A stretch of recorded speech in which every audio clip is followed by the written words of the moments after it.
मैं नीलकमल स्वागत करती हूँ आप सभी का अपने चैनल के हिंदी मंच पर। आज बहुत दिनों के बाद एक छोटी सी कहानी लेकर आई हूँ। कहानी का शीर्षक है चंद्रगुप्त क्यों हारा, कैसे जीता। सम्राट चंद्रगुप्त युद्ध नीति का एक सफल और मजा हुआ खिलाड़ी था। अपने युद्ध कौशल और वीरता के कारण ही वह एक साधारण सिपाही से सम्राट के पद पर जा पहुंचा। इस प्रसंग में एक बड़ी प्रसिद्ध घटना है। ईसा से लगभग 350 वर्ष पहले की बात है कि भारत में मगध नाम का एक उन्नत प्रदेश था जिसका शासक महापद्म नंद था। एक बार एक युवक सेना में भर्ती होने के लिए उसके पास आया। सुडौल शरीर, फुर्तीले अंग, चमकती हुई आंखें और ओजस्वी वाणी। साधारण वेश में उसका बलिष्ठ शरीर ऐसा दिखाई देता था जैसे राख में तेज चमकती हुई कोई चिंगारी हो। उसके तेजस्वी मस्तक और मजबूत मांसपेशियों को देखकर राजा उसके यौवन पर रीझ गया और उस युवक से उसका जो प्रश्नोत्तर हुआ वह इस प्रकार है। तुम्हारा नाम? चंद्रगुप्त। क्या क्या काम जानते हो? मैं 2 ही काम जानता हूँ श्रीमान, युद्ध और विजय।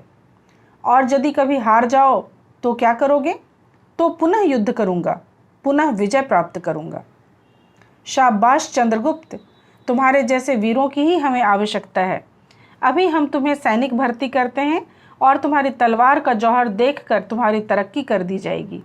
इस प्रकार चंद्रगुप्त एक साधारण सैनिक के रूप में भर्ती हुआ और अपने पराक्रम व सूझबूझ के बल पर वर्ष प्रतिवर्ष बढ़ते बढ़ते महापद्म नंद का एक सेनापति बन गया।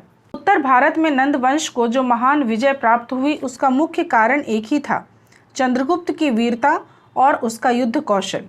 अतः उचित तो यही था कि इसका श्रेय भी चंद्रगुप्त को ही मिलता, किंतु हुआ इसके विपरीत। प्रमुख सेनापति की नियुक्ति के समय राजा ने तरक्की का आधार वीरता को ना मानकर शाही परिवार में जन्म को ही माना। उसने इतने महत्वपूर्ण पद के लिए चंद्रगुप्त पर विश्वास ना करके अपने ही एक रिश्तेदार को इस पद पर नियुक्त किया जो बल, विक्रम और योग्यता में चंद्रगुप्त से कहीं घट कर था। वीर पुरुष और सब कुछ सह सकता है पर अपनी वीरता का अपमान नहीं सह सकता।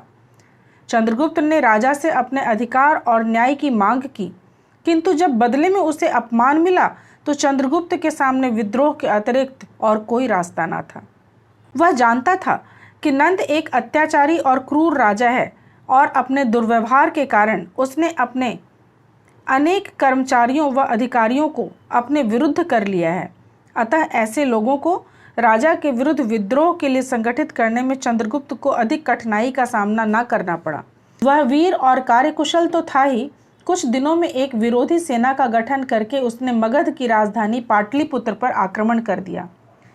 चंद्रगुप्त का पहला ही आक्रमण इतने जोर का हुआ कि एक बार तो नंदराज की नींव तक हिल गई, किंतु कहाँ महापद्म का एक सुसंगठित और विशाल राज्य और कहाँ चंद्रगुप्त की एक अकेली विद्रोही टुकड़ी। दिए और तूफान का सा संघर्ष था।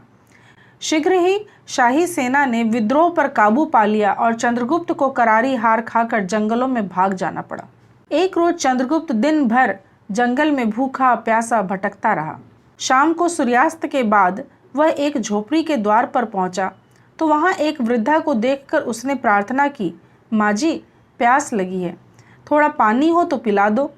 माँ का संबोधन सुनकर वृद्धा का स्नेह उमड़ आया और उसने अतिथि को अपने बेटे की तरह प्यार पुचकार कर बैठने को आसन दिया, शीतल जल पिलाया और आग्रह के स्वर में कहा, बेटा कहीं दूर के मुसाफिर दिखाई देते हो, अब सांझ के समय यहाँ से चलकर कहाँ जाओगे?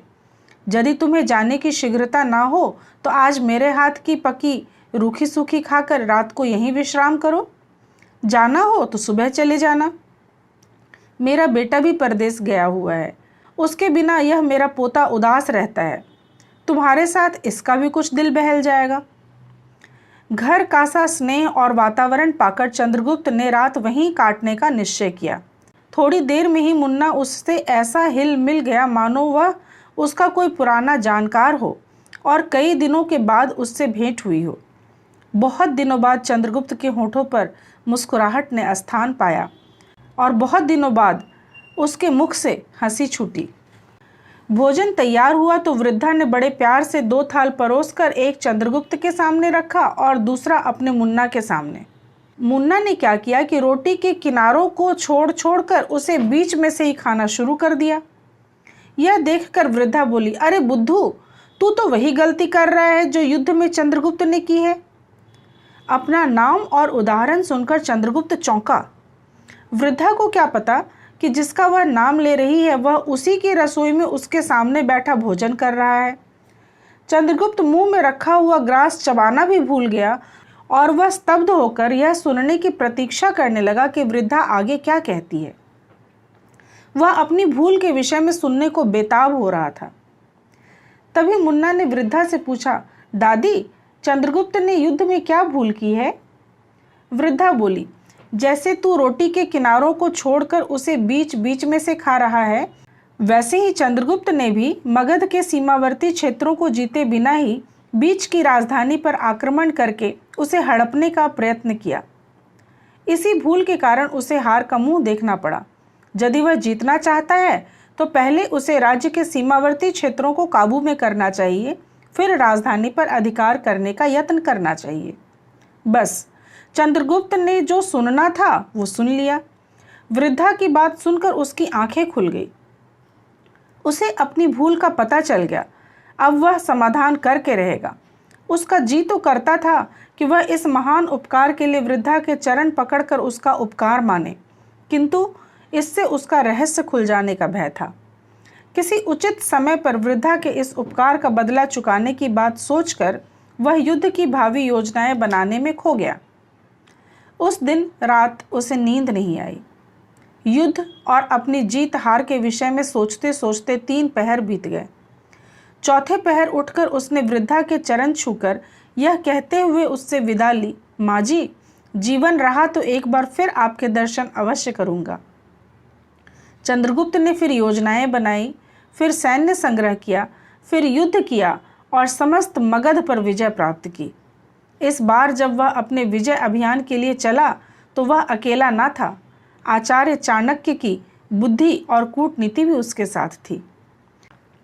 चंद्रगुप्त की युद्ध नीति और चाणक्य की कूटनीति ने मिलकर न केवल मगध पर पूर्ण विजय प्राप्त की, अपितु लगभग सारे भारत को जीतकर महान गुप्त साम्राज्य की स्थापना की।